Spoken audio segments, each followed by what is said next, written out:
Bonjour ou bonsoir à vous. On se retrouve aujourd'hui pour le 29e épisode de 3 minutes de culture. En ce jour, nous parlerons de la grande place du militaire au sein de l'économie américaine pendant la guerre froide. Un épisode sur l'économie de guerre est en préparation. Et si vous voulez un épisode sur l'économie militaire soviétique lors de la guerre froide, je promets de le faire si on atteint les 15 likes sous cette vidéo. La guerre froide commence en 1947. Pour l'instant, à cette date, rien de spécial. Toutes les filières militaires américaines sont en déclin, mis à part le nucléaire, qui a su faire ses preuves à Nagasaki et Hiroshima.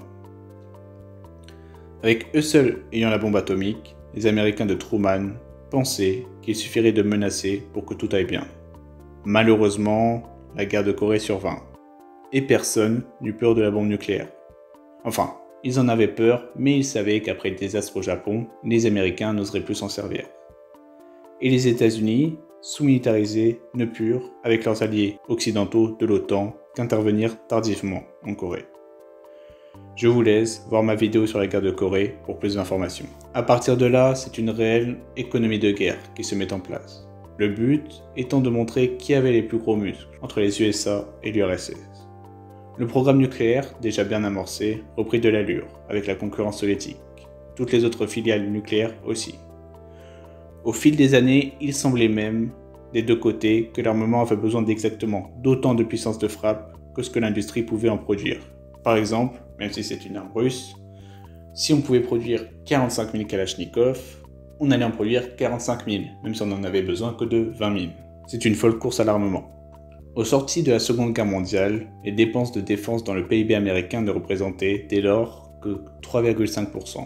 En 1953, à l'apogée de la guerre de Corée, les dépenses s'élevèrent à 13,5% du PIB, pour ensuite redescendre autour de 7,1% dans les années 60. Le budget, très conséquent, resta, après ça, stable, en raison de la folle course aux armements engagée avec l'URSS.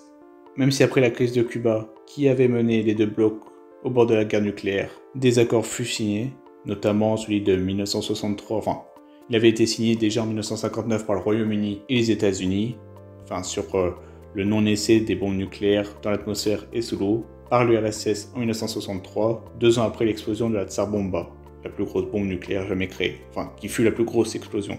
Mais bon, après la signature de ces traités, la production continua quand même de plus belle, avant de s'estomper, de redescendre dans les années 70, contrairement à l'URSS, qui décroissa, qui diminua sa production dans les années 80. Et maintenant, vous allez voir pourquoi l'on parle d'économie de guerre permanente. Même si la population n'est pas mobilisée de force pour faire marcher le pays, pour la guerre, elle en était quand même contrainte. Elle faisait face à la forte propagande anticommuniste. Dans leur tête, les bolcheviks c'était les méchants, eux c'était les gentils, c'est tout con. Elle dépendait fortement des dépenses militaires. Je m'explique. En fait, les USA, en moyenne, consacraient 8% de leur PIB aux dépenses militaires. Vous vous doutez bien que cela crée un maximum d'emplois, pas seulement dans l'armée ou fabrication d'armes traditionnelles, mais aussi par exemple dans la technologie. Elle avait de nombreuses branches comme la recherche militaire, physiologie, aviation et électronique, j'en passe, qui submergèrent le reste de l'économie. En 1962, les USA avaient dépensé 3 fois plus en électronique de missiles qu'en électronique de télévision.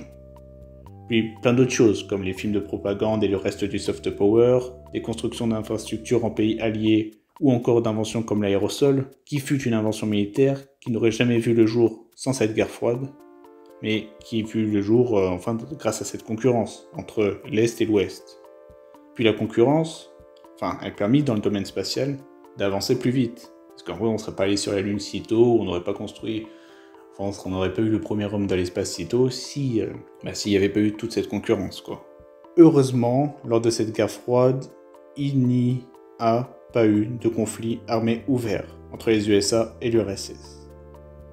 Même si depuis la signature du traité START 1 de réduction des armes stratégiques, on peut trouver que cette course à l'armement est un gâchis, financier et même environnemental.